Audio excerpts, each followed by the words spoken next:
Halo, selamat siang. Masih bersama saya dalam channel Guru Papua.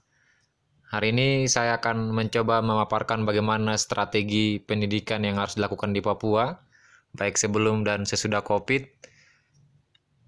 Dari tahun 2013 hingga sekarang, ada beberapa pengalaman yang saya dapatkan, bahkan ada beberapa metode juga yang sudah saya terapkan dalam membangun pendidikan di Papua, dan saya pikir dalam video kali ini saya akan memaparkan apa yang menjadi strategi yang harus dilakukan menurut pengalaman saya selama ini. Yang pertama, kita lihat sama-sama bagaimana selayang pandang Papua. Ya, Papua dibagi menjadi dua provinsi, yaitu Provinsi Papua dan Provinsi Papua Barat. Kemudian ada terdiri dari 275 suku asli dan 275 bahasa lokal. Bahkan yang paling terkenal yaitu PT Freeport sebagai entitas ekonomi terbesar dan bahkan pembayar pajak terbesar di Indonesia saat ini, ya. Kemudian memiliki cadangan minyak dan gas yang sangat melimpah juga. Nah, dari beberapa data yang saya dapatkan di atas, ternyata kekayaan alam yang dimiliki Papua tidak berbanding lurus dengan kekayaan sumber daya manusia yang ada di Papua saat ini, ya. Kalau bisa dikatakan walau Papua kaya, tetapi secara realitasnya mereka masih jauh tertinggal dari apa yang kita harapkan. Nah, mari kita lihat data. Data yang pertama bahwa tingkat kemiskinan terbesar itu ada di Provinsi Papua dan Provinsi Papua Barat, ya. Kemudian yang kedua, indeks pembangunan manusia juga yang terendah di Indonesia. Kemudian yang ketiga, tingkat putus sekolah yang tinggi juga, ya. Bahkan ini hampir terjadi di daerah-daerah pedalaman Papua yang tidak tersentuh dengan hak pendidikan yang layak untuk mereka. Nah, itu hanya beberapa gambaran bagaimana sebenarnya realitas yang terjadi di Papua saat ini. Nah, kemudian bagi saya pribadi, ya, dari pengalaman yang saya lakukan, bahkan training-training yang saya ikuti, bahwa sangat penting sekali melakukan pendidikan kontekstual Papua berbasis sosial budaya. Kenapa ini penting dilakukan? Yang pertama, karena Papua masih kental dengan nilai-nilai sosial budaya yang mereka miliki, ya. Kemudian yang kedua, anak-anak Papua itu menjadi lebih dekat dan memiliki ketertarikan dengan sekolah sehingga lebih mudah paham dan mengerti dengan materi-materi ajar yang akan disampaikan oleh guru-guru. Nah, persoalannya adalah apakah guru-guru kita di Papua sudah paham bagaimana menerapkan pendidikan kontekstual berbasis sosial budaya ini. Nah, kemudian yang ketiga, kenapa ini penting dilakukan? Supaya anak-anak itu tidak teralienasi atau merasa asing dengan lingkungan sekolah. Ya, apalagi selama ini kita tahu bahwa anak-anak yang di Korwai misalnya, yang mereka hidup di atas pohon, yang rumah mereka di atas pohon, kemudian tiba-tiba mereka harus sekolah di atas tanah, ya, harus menginjak tanah, dan mereka akan seperti teralienasi dengan bentuk sekolah yang seperti itu, ya. Nah, kemudian ada satu metode yang sudah saya lakukan, bahwa metode KTK ini, yaitu saya singkat dengan konsep matematika kehidupan. Kenapa ini saya lakukan? Karena mengingat beberapa pengalaman yang saya lihat dalam realitas sehari-hari, anak-anak yang ada di pedalaman Lanijaya misalnya, mereka ketika berhitung, ketika mereka memiliki uang dan ingin belanja ke dalam sebuah toko kios, mereka tidak paham dan mereka tidak tahu berapa uang kembali yang harus mereka terima lagi. Nah, ini sangat penting sekali supaya mereka bisa menyelesaikan problematika yang mereka hadapi dalam kehidupan mereka setiap hari. Nah, kemudian metode ketika ini kenapa harus dilakukan? Supaya mengajarkan anak-anak Papua dengan konsep matematika dasar yang bisa mereka gunakan nanti dalam kehidupan mereka setiap hari. Nah, kemudian yang kedua, kenapa ini penting sekali? Paling tidak melihat kondisi yang terjadi saat ini, bahwa pemegang kendali roda perekonomian di Papua saat ini bukan orang asli Papua itu sendiri. Nah, harapan kita adalah bagaimana membentuk generasi-generasi Papua supaya mereka yang akan menjadi pemegang perekonomian 10 tahun atau 20 tahun yang akan datang, ya. Nah, kemudian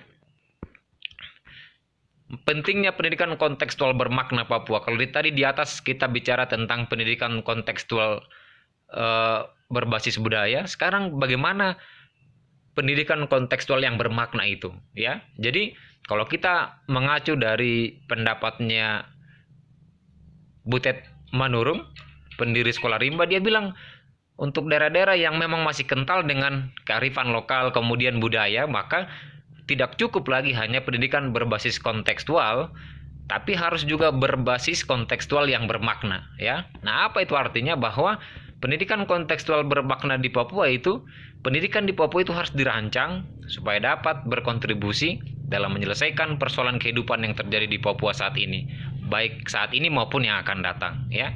Nah, saya melihat bahwa ada beberapa persoalan di Papua yang dimana pendidikan harus ikut terlibat dalam menyelesaikannya. Yang pertama, HIV/AIDS, ya. Kemudian pembakaran hutan akibatnya sering longsor, kemudian nirnasionalisme, pelanggaran HAM, dan perang suku.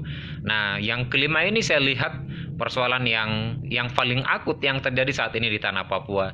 Maka itu pendidikan harus hadir supaya bisa menyelesaikan ini, supaya bisa Papua maju dan semakin lebih baik lagi, ya.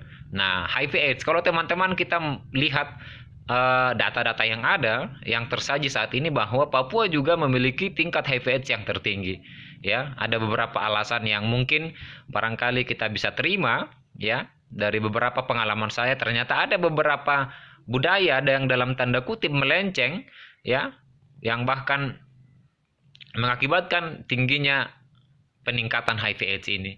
Nah, kemudian yang kedua, pembakaran hutan akibat seringnya longsor. Saya melihat di daerah tempat saya tugas misalnya, ada beberapa masyarakat yang masih belum memiliki kesadaran bahwa penting sekali untuk menjaga lingkungan dan ekosistem hutan, ya. Akibatnya banyak tanah-tanah di tempat tugas saya itu akhirnya longsor, kemudian tidak bisa lewat mobil atau alat transportasi yang lain, begitu. Maka itu penting dididik anak-anak Papua supaya mereka tahu menjaga hutan mereka, tahu menjaga ekosistem lingkungan mereka berada. Nah, kemudian yang ketiga, saya pikir ini yang paling sangat krusial saat ini terjadi, yaitu nirnasionalisme, ya.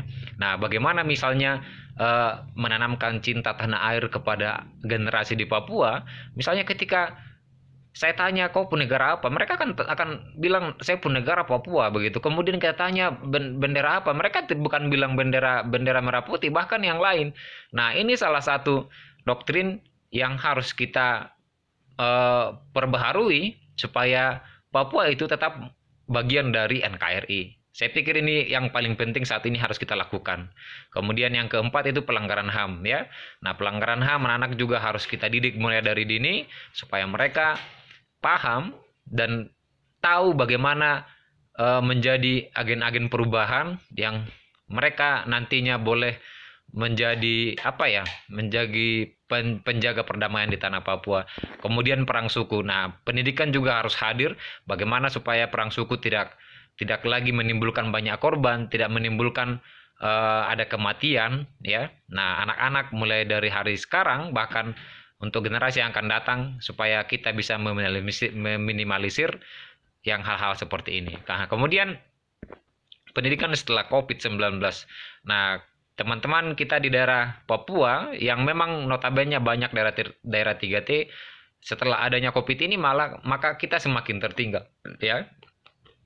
Karena apa? Di tempat tugas saya misalnya tidak ada listrik, tidak ada jaringan yang memadai, ya. Akhirnya pembelajaran juga mau kami lakukan secara daring seperti teman-teman yang di kota juga tidak bisa. Ternyata kita harus melakukan pembelajaran door to door.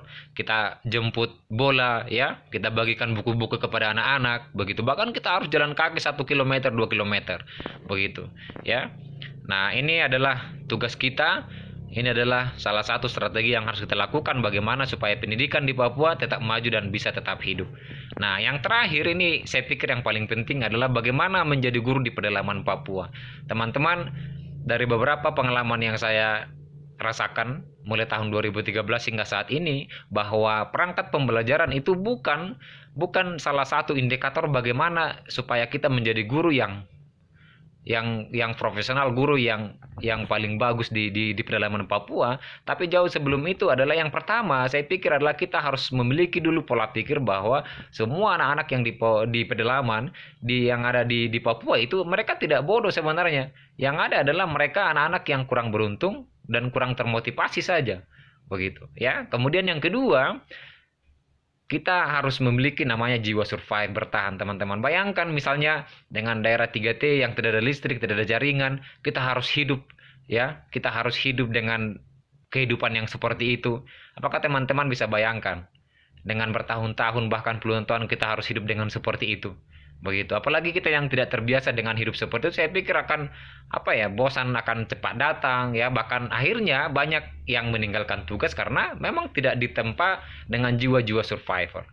Nah, kemudian yang ketiga adalah harus mampu beradaptasi ya. Kemudian yang keempat, memberikan role modeling yang baik dan harus mampu menginspirasi baik untuk murid-murid kita maupun untuk masyarakat dan lingkungan di mana kita berada.